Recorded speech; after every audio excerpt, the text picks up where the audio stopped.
confié, d'avoir accepté le tournage, d'avoir accepté de vous dévoiler aussi. Alors, je réalise que vous n'avez pas de micro, ce qui est très embêtant. Donc, on va essayer de trouver une solution. Non, je pense qu'on va faire venir des micros jusqu'à vous. Ouais.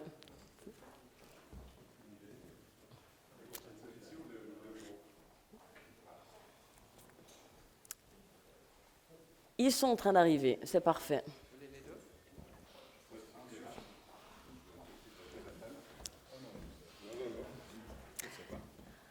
Alors, tous les deux, donc Jonathan Brossard, CEO, après des études de droit et d'économie, en fait, vous êtes arrivé à la tête de l'entreprise à peu près à 30 ans ou bien tout près, voilà. À 28 ans. Donc, j'ai eu le plaisir, je tiens à le souligner, de finir mes études avec le professeur Gasly qui s'impatiente pour me poser une question de sang. oui, c'est le spécialiste. Hein.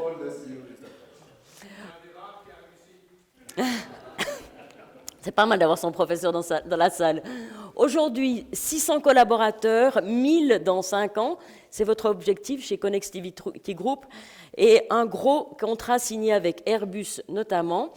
J'aimerais d'abord vous demander, est-ce que, par rapport à la précédente présentation, est-ce que vous avez l'impression d'avoir fait plus qu'un projet, plus qu'un business model, d'être maintenant en train de créer un nouvel écosystème ?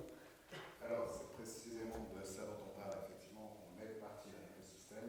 Ce qui est intéressant, c'est que le monde dans lequel on est, donc, on a plusieurs, on a un groupe qui s'appelle Connectivity, on a plusieurs typologies de métiers, et en fait, toute cette logique d'écosystème est très présente dans notre métier dès le départ.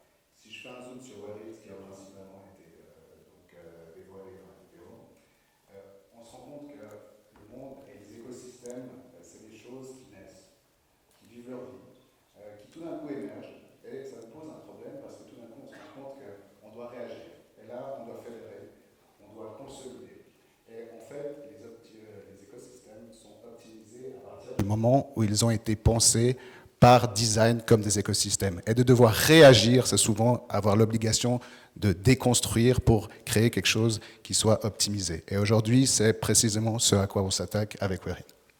Vous pouvez passer votre micro à Anthony et je vais vous demander, ok, c'est super d'avoir des idées extraordinaires, de l'innovation, mais qu'est-ce qui se passe quand finalement on est copié parce que les bonnes idées ne vous appartiennent pas, une innovation vaut de l'or durant un moment limité. Que se passe-t-il quand tout le monde fait la même chose? Et est-ce que c'est ce qui s'est passé dans le cas de vos projets immobiliers? On a été copié, si je pense à Realiteam, donc le premier véhicule de placement pour la promotion immobilière qui était ouvert aux investisseurs qualifiés, donc les caisses de pension en particulier. On a été copié quelques années plus tard, mais je dirais d'être copié, c'est finalement une bonne chose. Si vous n'êtes pas copié, c'est que vous avez certainement une mauvaise idée. Et comme on n'a pas, dans le cadre des services, des brevets, on est finalement copié quand on a une bonne idée. Le tout, c'est d'être le premier, d'avoir pensé à quelque chose avant les autres, de tenir aussi, parce que très souvent, quand on est le premier, il y a toute une période où forcément les investisseurs ne vous suivent pas tout de suite, ne voient pas tout de suite, effectivement, soit le business model, soit l'écosystème dans lequel vous voulez évoluer.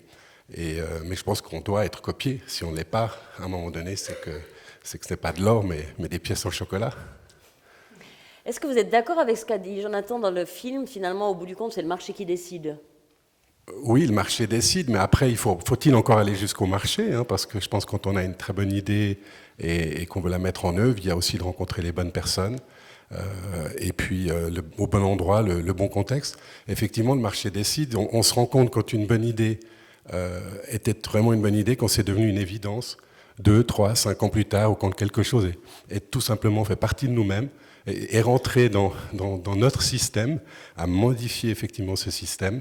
Et là, je pense qu'effectivement, on peut dire que le marché confirme que c'était une bonne idée. J'attends vos questions, vos mains qui se lèvent. Vous avez certainement, après ce film, quelques questions à adresser à nos deux entrepreneurs. Est-ce que je vois un peu de frétillement dans la salle? l'immobilier, la technologie, le monde industriel, est-ce que ce sont des domaines qui vous parlent et qui suscitent en vous soit des réflexions, commentaires ou des questions? Oui, volontiers. Je crois qu'on n'a plus de micro, il faut juste pousser un peu la voix. Ah oui, non, il arrive, il arrive.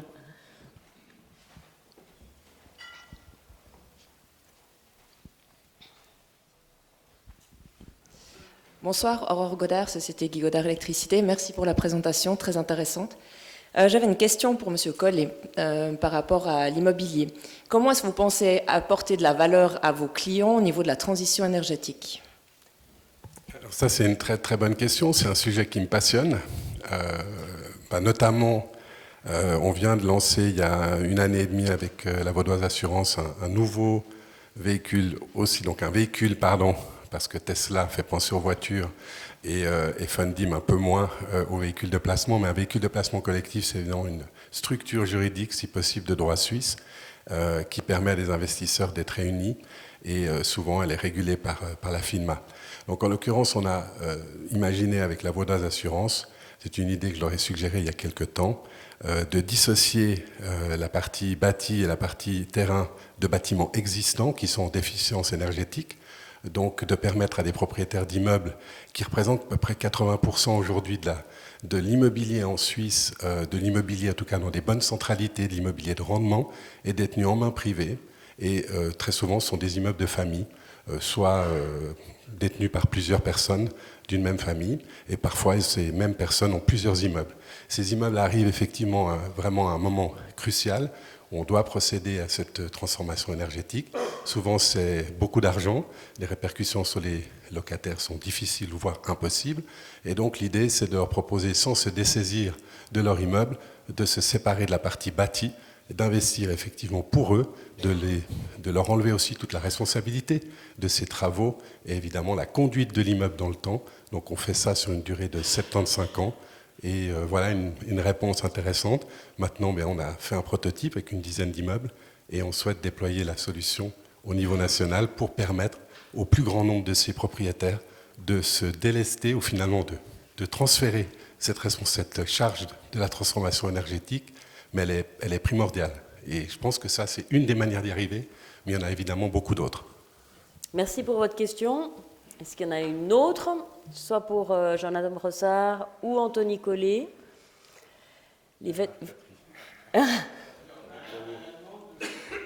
Notre professeur a une question, alors on est rassuré. Je voudrais poser des questions personnelles à nos deux speakers. Alors déjà, Anthony, vous le connaissez sans doute, il a une carrière qui a fait beaucoup de sauts.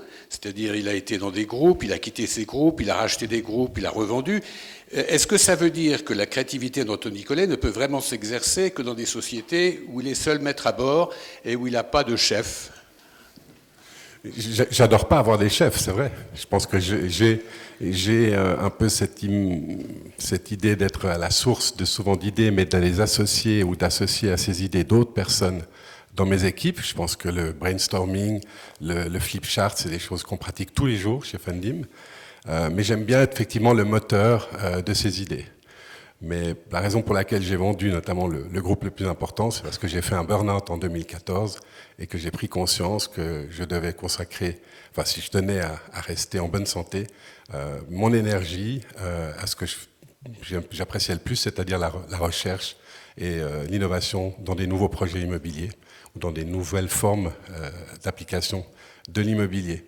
Donc, ce n'était pas forcément pour en racheter d'autres. Je n'ai pas racheté d'entreprise, et la petite entreprise que j'ai aujourd'hui est dirigée par un de mes associés, et j'y consacre un temps partiel, mais voilà, ça répond peut-être à ta question.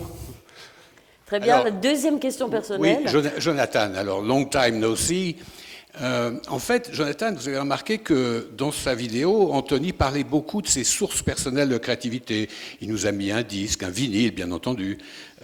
Il a démontré, ou il a essayé d'expliquer comment il devenait, lui, créatif à titre personnel. Vous, en revanche, Jonathan, vous avez surtout parlé de problèmes organisationnels. Dans votre interview, vous n'avez pas du tout parlé de vos sources personnelles de créativité. La seule que je vois depuis le temps passé, c'est le catogan, qui n'existait pas avant. Alors, dites-nous un peu personnellement comment vous générez votre propre créativité, ou alors est-ce que vous avez décidé de séparer les deux? Vous êtes le business et madame est la créativité. Merci pour la question, professeur. Effectivement, je me suis laissé pousser les cheveux entre-temps. En fait, ce qui est assez intéressant, c'est que si je repense à mon processus de créativité, mes inspirations, en fait, sont assez philosophiques. J'aime beaucoup la contemplation. Je suis quelqu'un qui prend le temps de faire les choses, même si j'ai une vie assez bien remplie. Par exemple, je n'ai aucun réseau social, hormis un LinkedIn que j'utilise très peu, ce qui est assez rare pour ma génération, parce que j'aime vraiment en fait observer les choses par moi-même et ne pas qu'on me pousse en fait un flux d'informations que je désirais ou pas avoir. Donc il y a vraiment pour moi une logique de contemplation, d'essayer de comprendre quels sont les grands problèmes qui soutiennent le monde, plutôt que de me noyer dans les détails. Et en fin de compte, c'est en cherchant ces espèces de grandes corrélations que je trouve l'inspiration. Je fais beaucoup de sport un petit peu extrême, ce qui me permet aussi de m'évader. Un peu extrême, ça veut dire quoi, hein? Je fais notamment du sport automobile et de la voltige aérienne, Okay. donc ce genre de choses. Et en fait, c'est justement dans cette capacité de prendre du recul et de chercher ces grands éléments qui sont en fait, il y en a relativement peu, qui sous-tendent les rationnels de ce monde-là et qui nous indiquent aussi beaucoup vers où on va, sachant qu'ils prennent tous naissance d'où on vient. Donc c'est vraiment ça qui m'intéresse. Après, j'aime me balader, j'aime faire un certain nombre de choses. Et j'aime échanger avec mon épouse énormément. Ça occupe nos soirées, alors pas toutes nos soirées, mais c'est vrai qu'autour d'une bonne bouteille de vin, c'est des choses dont on parle et qui, en fin de compte, sont génératrices de créativité. Merci beaucoup à tous les deux. Merci d'avoir répondu aux questions.